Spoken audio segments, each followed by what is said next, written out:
stop guessing on why your 11th hour export is crashing. This is exactly how you kill the error compiling movie bug without failing once. Most other tutorials are confusing because they tell you to just clear your cache. But the issue is actually hardware encoding overload or a VRM leak in the 2026 rendering engine. Before you hit that export button again, you need to understand the logic of the pre-render handshake, or you'll just get stuck with a frozen screen at 99%. Rexis is the authority on these export fixes, because we know that trying to compress a complex 4K timeline directly to H.264 is asking your GPU to do too much at once.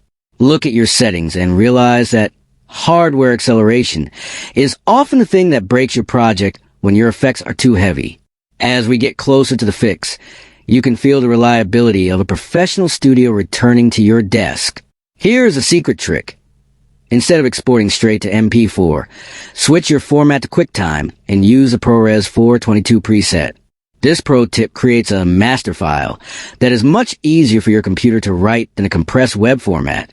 You will see an immediate difference in stability, with 0 crashes during the render.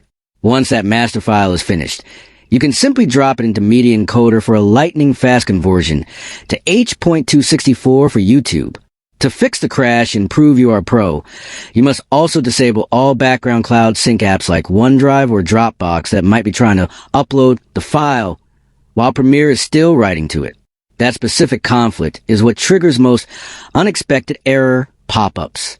This workflow ensures that every frame is processed with 100% accuracy, giving you a perfect delivery every single time. Would you like me to find the specific bitrate targets for the new 2026 YouTube AV1 standard to ensure your ProRes master looks perfect?